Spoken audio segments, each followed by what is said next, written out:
everyone, I'm Mine, and this is set number 75572, Jake and Neytiri's first Banshee flight from the LEGO Avatar theme. This set contains 572 pieces, 2 minifigures, and will retail for $59.99 in the US. This set does not come out until October 1st, 2022, but it was sent to me early by the LEGO group through the LEGO Ambassador Network, but all opinions expressed in this video are my own. So there's 3 main parts to this set. We have the terrain piece, and then we have the 2 Banshees. Now, as you can see, you're actually able to display the Banshees on the terrain piece, which is easily the best way to display this set. However, I'm going to take the Banshees off for now so we can take a look at each of them individually, then we'll take a look at the terrain piece and then the minifigures, just because I think that's the easiest way to look at everything. So we'll start off by taking a look at the Teal Banshee, which is Neytiri's Banshee, and I have very mixed feelings on these guys. I feel like these guys could have been so cool, but unfortunately I'm not super happy with the final product. Starting off the good, I think the vinyl wing pieces are awesome. When it comes to like vinyl versus brick-built wings for like LEGO Dragons, I go back and forth. These though have such a cool design to them. The transparent parts on the end too are very cool, and the yellow with the teal and the black and everything is an amazing color combination. And I love how you get 2 sets of wings too. You have the front wings and the back wings. Speaking of, color combination is absolutely great. I love the teal with the yellow. It very much gives me like Jungle Dragon vibes, though of course he used gold instead of yellow. The face too is full of personality. Love the new molded part for the head and for the jaw. It of course can be opened up, and it's on a ball joint so you can rotate it around, as well as move the neck, so you can get some expression out of this guy that way. I feel like in terms of personality though, they really did capture the Banshees so well. They have that sort of like dumb bird look going for them, and it does feel straight out of the movie. So I think that is a really great molded part. They've got like these all new black tentacle pieces coming out the back of their heads, and that's to attach to the back of a Navi's hair. So for example, if I have Neytiri on here, I can attach this piece like that, and that way now she's like properly connected on. Now the thing is with these tentacle pieces, I wish they were a bit longer, because yeah, you could see she's kind of popping off because the tentacle piece is pulling her up. If you rotate the head differently, you may be able to get around that a little bit, but it is still definitely something to be concerned about. Another thing with the tentacle pieces on these guys and not really on the other animals is these feel very loose on the heads. I've had these tentacle pieces fall out so many times, and it just gets annoying. So with all those things considered, personally I think I would just take these off completely and just display these guys without them. Yeah, it's not as accurate to the movie, but it just makes it more convenient, nicer looking, less prone to falling apart. But I wish that was designed a little bit better in terms of the actual parts. But then in terms of the build, what I really don't like is the way they did the body. Because in the movie, these guys are very much like flying squirrels, because they do have arms and legs, but they're webbed with wings, and that's how they fly through the air. However, in the actual build, these are permanently in flight mode. If you turn them over, there is no retractable arm or anything. These wings don't close up at all. There is a little bit of claw coming out the front, which I do appreciate, but then especially in the back, there is no legs. You just have Technic parts. Even like some claws coming out the back here would be something,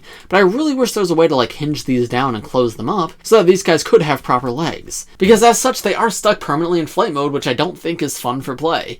Now, if you're seeing this purely as a display set and having them in their flight mode, I think it works better, but even still, they should have little feet coming out the sides, because all this feels too mechanical to me. For how organic these guys are in the movie, I feel like this just isn't good enough. And it makes the whole body shape, like the big chest and everything, just feel awkward without like any proper arm coming off of it. So while the head and the wings are done super well, I feel like the build is actually missing some things that it really needs to properly feel like the Banshees from the movies. The tail of the back though is pretty nice at least. You can rotate it around if you want. But yeah, I'm just not a fan of the permanently in flight mode thing. You can move the wings up and down, but I don't think that helps them and in fact makes things actively worse. So yeah, unfortunately I feel like these guys are pretty much just a letdown. And I say these guys because aside from the printing on the face and on the wings, these guys are exactly identical to each other. They're literally just recolors. That's another thing that's like, I don't know, it's kinda lame. They are all very similar in the movies, but it would have been a more interesting build to have some more variation. But no, they're pretty much exactly the same thing, just recolored. So once again, the blue one's head is really good. And while I'm not as big of a fan of the wings as I am on the other one, just because I think the other color scheme looks better, this one does look good. I like the sort of watery swirl in the center,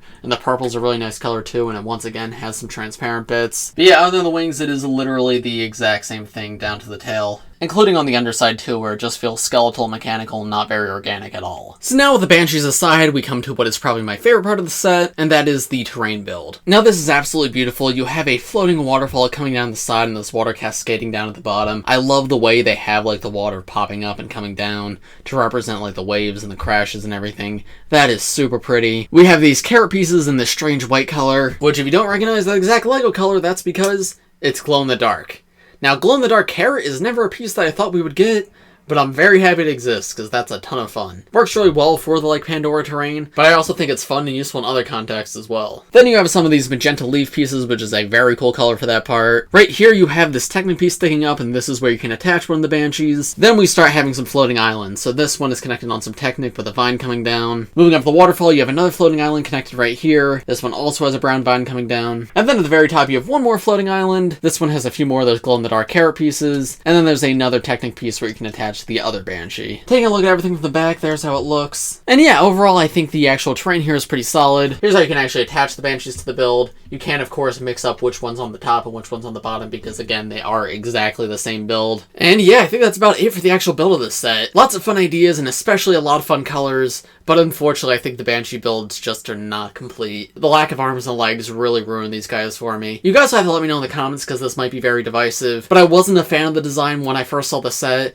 and especially after I rewatched the movie and saw that they did have proper arms and legs in the movie. I just feel like these guys are not as finished as they should be. Especially comparing them to the one in the biggest set. Obviously that one is a lot bigger, but he does have proper legs and his arms are able to fold up, and that one looks significantly better in my opinion. But yeah, let me know in the comments your opinions on these guys, because they very much could be quite different. Now here are the two minifigures in this set. We have Jake Sully and we have Neytiri. This is like the most generic version of Jake Sully in any of the sets. He has absolutely nothing going on in his torso, just like the stripes of the Na'vi. You do have those little metallic dots though, which do look really nice, or honestly what tie together these Na'vi figures for me. I'm not a fan of the Na'vi figures in general just because of their like proportions and everything, but I talked about that in more detail in my True Souls review, so I won't go over it again here. Very like happy, excited expression on his face, and like the blue tiger stripes and everything do look good, but he's on the more generic side, so I don't have a ton to say about him. Neytiri though, I do think actually looks fantastic. This torso is not exclusive, but this face print is. She has like this crown over her eyes, but I love that torso print. I think the green contrasts so well with everything else in her torso, the green and the magenta specifically, and then she has lots of that metallic printing, including like on this little wrap right here. So I think in terms of the Na'vi figures, this is probably one of my favorite ones. And between the two of them, they have both variants of the Na'vi leg prints. Of all the different Na'vi figures, they all have one of these two leg prints, but they both look pretty good. I think I slightly prefer this one, but I'm glad there is some variation. And then turn them around, you can see both their hair pieces. These are the two hair pieces that come in every Avatar set. We have the male variant and the female variant. Both are quite detailed, both have like a little bar at the end to connect like the little tentacle pieces too. And then if I remove them, you can see the back torso prints, which Jake's once again quite generic, though there is that metallic printing, which does look very pretty. And Neytiri's is not nearly as interesting as the front, but still looks pretty good. So yeah, pretty solid. I think it captures both of these characters fairly well. These figures are never gonna not feel uncanny to me, but as far as Avatar figures go, these are fairly solid ones. And so, would I recommend this set? No, I don't think I would at all. The one scenario I would recommend this set is if you plan on customizing it. If you're a huge Avatar fan, you're like, okay, I want to make these birds look good, okay, maybe it would be okay for you. But I feel like this thing has everything going against it. The terrain is good, but it's far from the best terrain in any of these sets. And while the Banshees do have a lot of good elements, I feel like there's too many important elements missing here that I just cannot recommend them. Also, $60 does not feel like a fair price. Price per part is far from the worst, but there's a lot of small pieces in this set because physical size does not feel like a $60 set at all, and only 2 figures is kinda lame for $60. So if you really still want this set after this review, at the very least wait for it to go on sale, but unless you're absolutely in love with this one, I do not think I would recommend it at all. Easily my least favorite of the Avatar sets, and the figures are nothing special either. Like, they're good, don't get me wrong, but both these characters come in other sets, and both of them have better versions in other sets, so I really don't think there's much reason to get this one. But those are just my thoughts. Let me know what you guys think of this set in the comments below. If you enjoyed this video, please press like, subscribe to the channel if you're new. I do like videos just like this one almost every day, so if you subscribe, be the first to see them. Thanks for watching, everybody, and I will see you all in the next one. Bye!